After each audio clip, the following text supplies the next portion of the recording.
melihat saya gigi, meskipun bukan dokter ya, saya bukan dokter, tapi beliau menjadi ketua yayasan yang membantu anak-anak dengan kanker darah, yang membantu pengobatannya, menyediakan. Oh, memang kental sekali gitu ya, namanya lingkungan saya tuh dengan medis gitu dari kecil, sehingga ada keinginan itu saya sebenarnya ingin jadi dokter bedah tadinya gitu.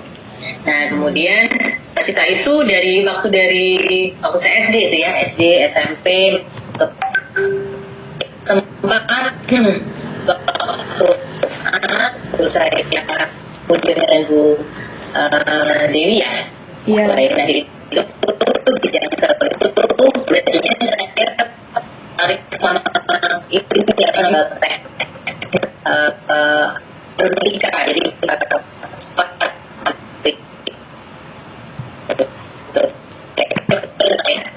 tapi kayaknya saya lihat kawan saya bukan di dia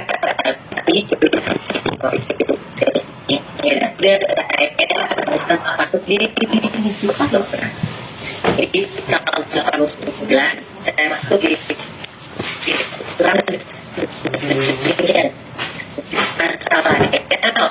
Semarang. Jadi saya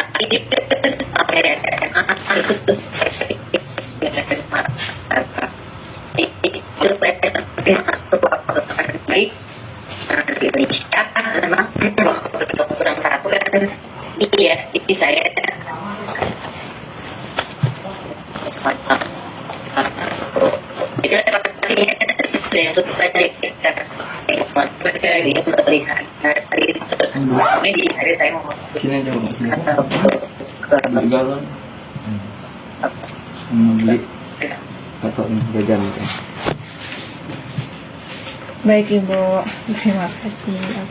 Untuk membuka praktik ini memang Ibu dari tahun kapan ya Bu? Kalau boleh tahu. Ya. Jadi dokter umum, jadi kan saya di dokter anak ya, saya itu jadi dokter umum dulu ya. Jadi kami bersekolah selama 6 tahun di Fakultas Kedokteran, kemudian lulus menjadi dokter umum. Nah setelah lulus itu kami harus ke daerah dulu ya, namanya dulu pegawai tidak tetap PTT gitu ya, kami harus mengabdi setelah 3 tahun. Nah disitulah saya pertama kali tahun 96 sebagai tetap ya. Nah kemudian di Pekanbaru Riau waktu itu. Nah kebetulan suami saya waktu kami selesai pendidikan, saya menikah, suami saya juga dokter. Jadi kami berangkat bersama-sama ke Pekanbaru. Di sana saya bekerja di Puskesmas Kecamatan 50 Pekanbaru sebagai dokter puskesmas, dan pada tahun 97 pertengahan saya menjadi pelaksana harian kepala puskesmas, karena kebetulan kepala puskesmasnya itu sekolah, jadi beliau sekolah, jadi kosong kan, jadi saya tadinya dokter umum saja itu akhirnya menjadi pelaksana harian kepala puskesmas sampai tahun 99. Nah di situ mulai praktek tuh, jadi begitu lulus 96 saya ambil praktek sebagai dokter puskesmas. Kemudian tahun 99 bulan Agustus saya pulang lagi ke Jakarta. Tahun 2000 saya sekolah lagi menyelesaikan pendidikan spesialis anak. Itu ya, jadi kalau jadi dokter panjang Mbak Afifah ini perjalanannya. Ya, 6 tahun, ke daerah 3 tahun, begitu harus sekolah lagi. Nah, pada tahun 2000 saya kebetulan karena saya orang Semarang dan saya waktu itu sedang hamil anak 3, jadi saya sudah punya 2 orang anak selama saya bekerja di Pekanbaru tuh lahir 2 anak, kemudian saya sedang ada anak ketiga, jadi saya pulang ke Semarang. Jadi saya memutuskan menyelesaikan pendidikan spesialis anak di Semarang di Universitas Diponegoro. Nah, selesai tahun 2004. Saya 2004. Nah, ya, 2004. Nah, mulai 2004 saya lulus September 2004. Kemudian saya ke Jakarta dan saya mulai berpraktek sebagai dokter anak. Di tahun 2004 itu juga, Bu? Tuh, ya. Saya dokternya sendiri tahun 96 mulai praktek, tapi kalau sebagai dokter anak itu baru tahun 2004. Dan sampai sekarang. Itu kalau buka prakteknya itu di rumah sendiri atau di mana, Bu? Ya, jadi kalau dokter itu bisa berpraktek di rumah sakit, bisa juga praktek mandiri, ya kalau dokter anak, ya. Kalau dokter bedah kan nggak mungkin ya, dokter anestesi juga nggak mungkin, kan dia butuh kamar operasi ya, gitu. Tapi kalau dokter anak itu bisa. Nah, kebetulan saya praktek di satu rumah sakit, yaitu di Rumah Sakit Hermina. Herminanya di Hermina Kemayoran, Jakarta. Nah, kemudian satu lagi saya berpraktek di klinik tumbuh kembang. Jadi saya tidak berpraktek di rumah, Mbak Rafifah. Jadi saya praktek di dua, karena kita dokter itu maksimal tempat praktek hanya 3. Kita hanya boleh 3 tempat praktek saja, tidak boleh lebih. Baik, Bu. Terus itu untuk di praktek Ibu itu apakah Ibu ada asisten seperti perawat atau bidan gitu nggak, Bu? Nah, kalau jadi kalau di jumlahnya berapa kalau ada? Oh, oke. Kalau di rumah sakit, kebetulan rumah sakit Kemayoran itu adalah rumah sakit yang cukup besar, ya. Jumlah dokternya itu ratusan, Mbak. Ya. Ratusan, ya. Dokter anaknya saja itu hampir sekitar 30 dokter. Dokter anaknya aja tuh.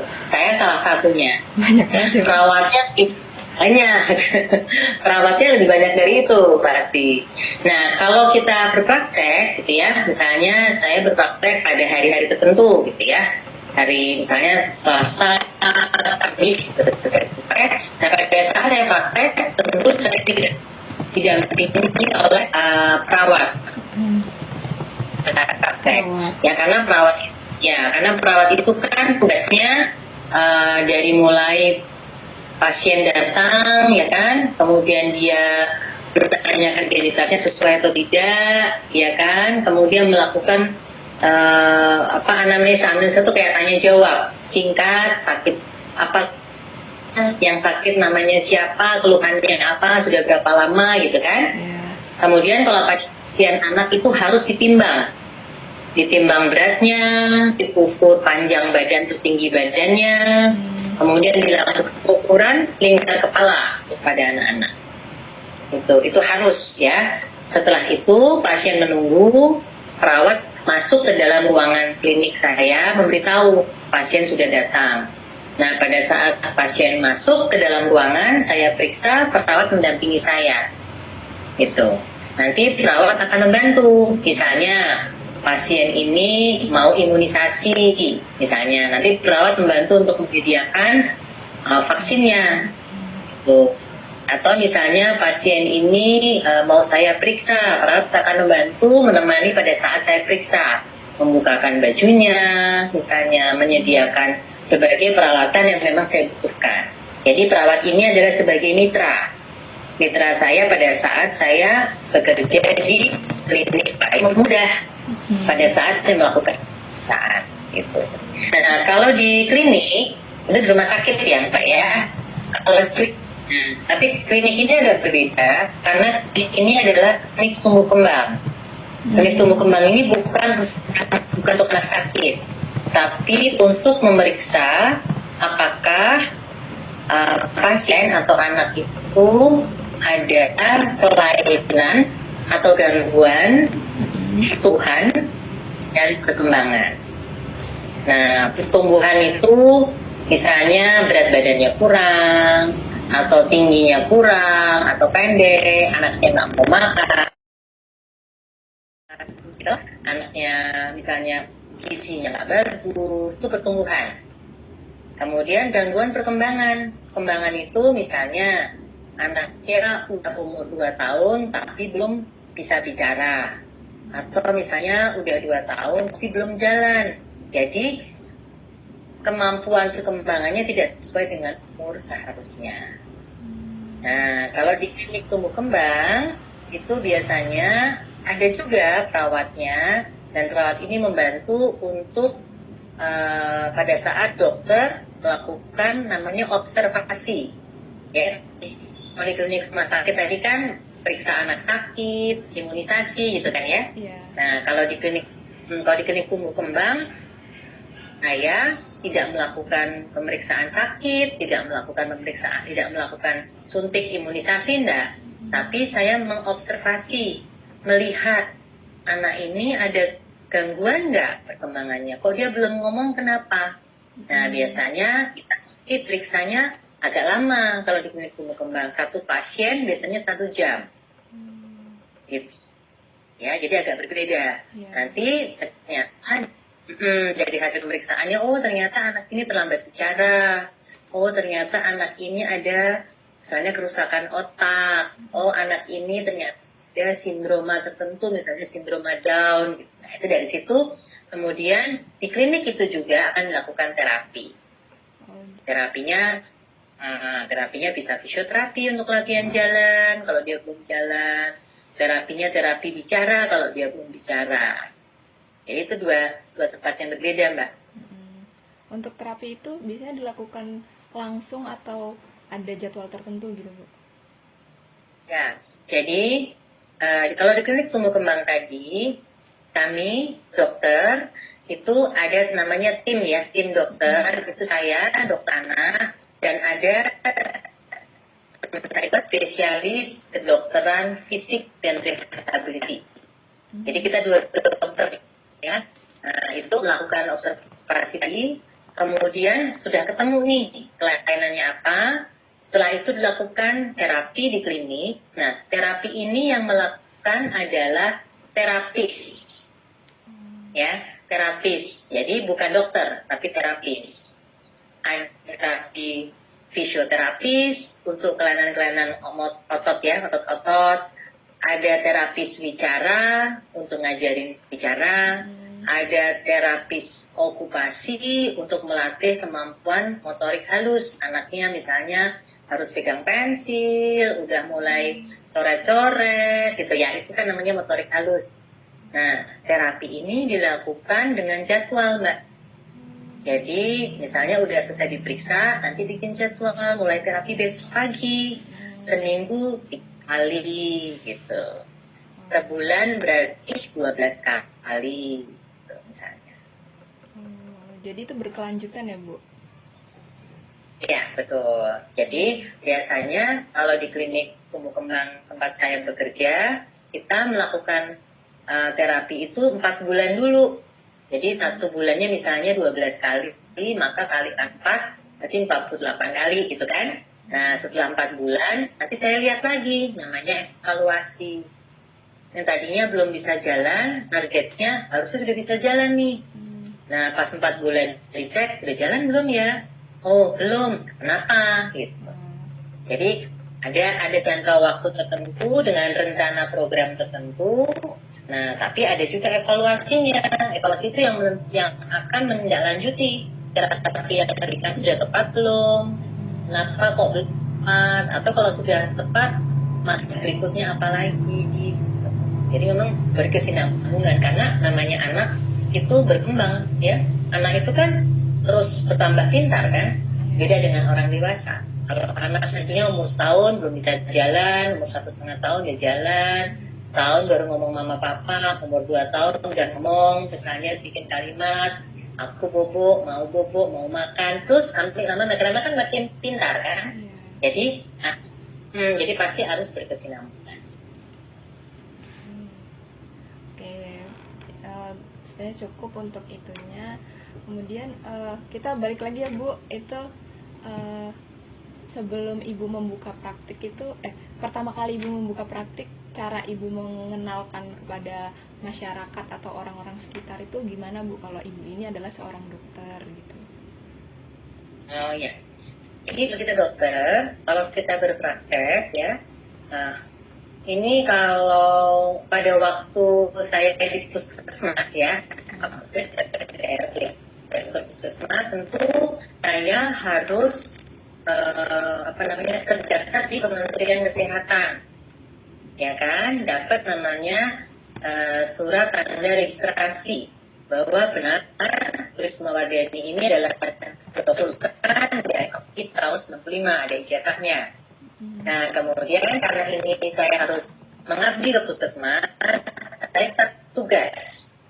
Nah, sampai di sana saya lapor kepada dinas kesehatan tempat, ya. Dari kementerian ini dia akan membuatkan namanya surat izin praktek, gitu. Surat izin praktek. Nah, itu ada syarat-syaratnya, ya. Ada banyak syarat-syaratnya harus ada. Misalnya tadi saya harus juga misalnya minta izin sama Ikatan Dokter Indonesia cabang Pekanbaru, Riau, gitu, ya. Jadi ada tuh. Kemudian saya harus misalnya ada beberapa formulir yang harus saya lengkapi. Nah, kemudian setelah keluar surat izin praktek, tempatnya sudah ada, saya boleh membuat plang nama gitu ya. Kalau saya berpraktek misalnya di puskesmas ini. Jadi saya itu kebetulan pada waktu di puskesmas itu di rumah dinasnya itu saya praktek juga. Jadi saya bikin plang. Tapi kalau di puskesmasnya sendiri ya tidak perlu ada pengumuman karena kan pasti masyarakat setempat sudah terinformasi karena nanti Pak Camat juga tahu, ya kan, kemudian Bapak Dinas Kesehatannya juga tahu bahwa Dr. Trul ini sekarang di Puskesmas Kecamatan 50. Tapi kalau saya praktek di rumah, kayak di rumah dinas waktu di Pekanbaru gitu ya, sore harinya saya buka plang praktek, gitu, buka plang. Dokter Truli, dokter umum, praktek jam berapa, pada hari apa saja. Dan nanti ada nomor surat izin praktek dan nomornya. Terdaftar nomor berapa dari dinasnya. Dokter tidak boleh mengiklankan dirinya, Mbak. Ya, jadi nggak perlu halo, saya dokter Truli, saya nggak perlu. Iya Bu, jadi harus ada surat izinnya gitu ya Bu? Ya, surat izin praktek yang diurus kalau sekarang itu ada namanya Konsil Kedokteran Indonesia KKI. Ya, dia berdiri jadi di bawah kementerian ya, itu yang membawahi semua tenaga medis, nggak cuma dokter tapi ada dokter gigi, kemudian apoteker, ya, semua profesional lah yang membutuhkan izin praktek ya. Itu untuk syarat-syarat untuk meminta surat izin praktek itu kira-kira apa aja ya Bu? Panjang Mbak. Jadi kalau sekarang nih ya, saya sebagai dokter anak aja ya, sebagai dokter anak ini saya kan menjadi anggota Ikatan Dokter Indonesia atau IDI. Pernah dengar ya? Iya pernah. Ya, jadi IDI ini adalah membawahi semua dokter, mau dokter apa aja, pokoknya dia kan dokter, tadi dokter umum kan, mau dokter anak, dokter anestesi, dokter bedah, semua di bawah payung besarnya adalah Ikatan Dokter Indonesia atau IDI. Nah, karena saya seorang spesialis, maka ada organisasi profesi spesialis juga. Karena kan kalau dokter terlalu banyak ya, jumlahnya kan ratusan ribu di Indonesia, ya kan? Gitu. Nggak mungkin kan, semuanya bisa kontak oke. Jadi saya juga terdaftar sebagai Ikatan Dokter Anak Indonesia atau IDAI. Nah, IDAI ini membawahi sekitar 5.000 dokter anak seluruh Indonesia. Nah, IDAI sendiri di tiap provinsi ada cabangnya. Nah, karena kita sekarang sudah berada di IDAI itu, nanti IDAI ini yang akan mengeluarkan namanya rekomendasi pada saat saya mau membuat izin praktek. Jadi saya lapor dulu sama KKI, Konsil Kedokteran Indonesia. Saya dokter anak, saya mau praktek. Nanti konsil itu akan minta syarat anggota IDI bukan. Oke, ijazahnya mana? Dari UI atau dari Undip gitu kan? Udah. Kemudian saya harus mengumpulkan namanya credit point. Karena izin praktek itu tiap 5 tahun diperbaharui, Mbak. Jadi nggak seumur hidup. Gitu, ya. Jadi pada saat saya mau memperbarui izin praktek lagi atau baru mulai, itu saya harus mengumpulkan 250 credit point. Credit point ini didapat dari saya ikut pelatihan, ikut seminar, ikut workshop, gitu. Nah, jadi misalnya ini saya udah 5 tahun praktek, udah habis kan izinnya, saya harus memperbarui lagi. Nah, pada saat memperbarui itu selama 5 tahun sebelumnya saya harus ikut pelatihan lagi, ikut seminar lagi supaya ilmu saya bertambah dan saya bisa memperpanjang untuk memperbarui izin praktek tadi. Nah, setelah itu ada rekomendasi dari dokter anak, karena saya dokter anak, gitu kan? Oh benar bahwa dokter tuli ini adalah dokter anak yang terdaftar oleh Ikatan Profesi Dokter Anak atau IDAI. Nah, dari situ nanti baru KKI mengeluarkan namanya STR, Surat Tanda Registrasi. Nah, setelah itu sekarang pakai yang mengeluarkan sekarang itu bukan lagi dinas kesehatan, tapi udah levelnya di kecamatan ya. Pakai saya lupa ingat ya. Nanti deh saya kalau mau rincinya saya kasih deh. Ya PTSP. Jadi perizinan semua itu kan sekarang lewatnya di Pemda. Jadi nanti semua syarat-syarat itu sudah terpenuhi, nanti akan dikeluarkan surat izin praktek. Misalnya saya di daerah Jakarta Pusat, maka ya yang mengeluarkan adalah tadi Kecamatan Jakarta Pusat tadi. Oh ya, baik Bu. Untuk kan Ibu ini kan prakteknya ada di 2 tempat, di rumah sakit dan di klinik.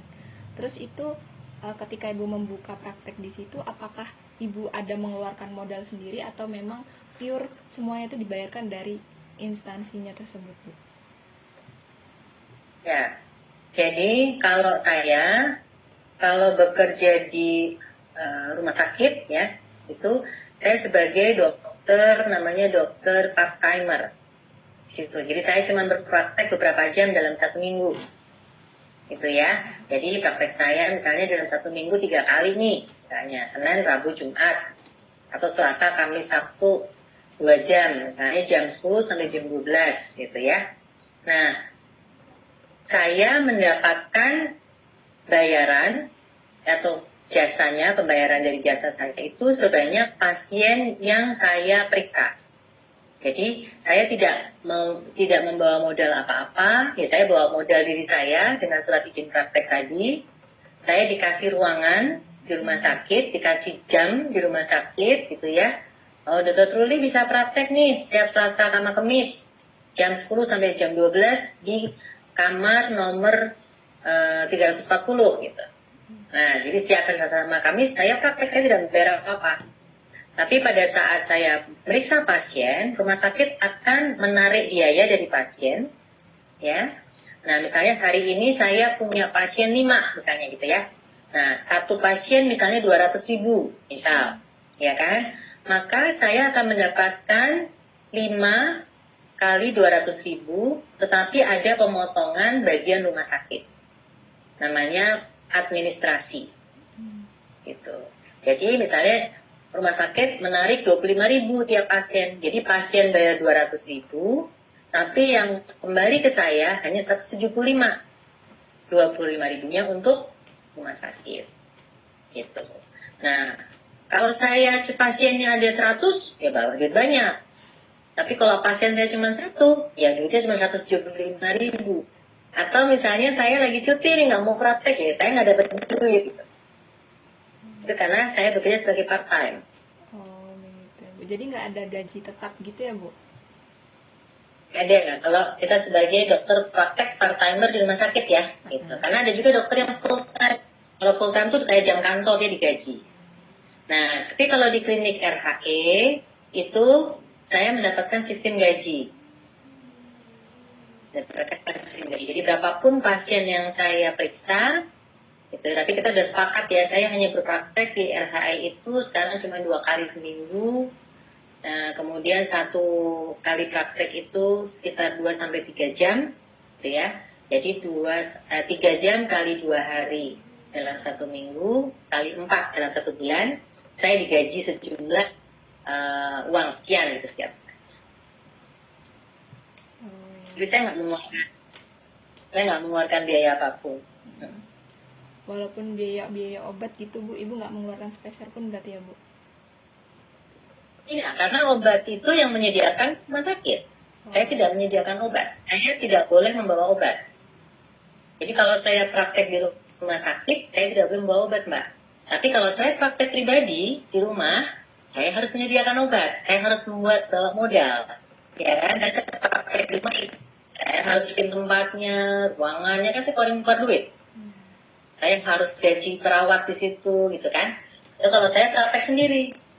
Tapi karena ini saya praktek di rumah sakit, maka semuanya sudah disiapkan di rumah sakit. Cuma tinggal mendapatkan biaya dari uang dari jasa memeriksa pasien. Baik Bu.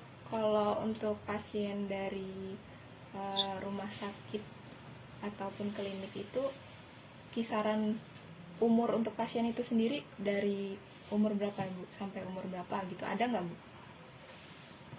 Ya, jadi kalau kesepakatan internasional yang namanya anak itu dari lahir, ya dari dia baru lahir sampai usia 18 tahun, Mbak.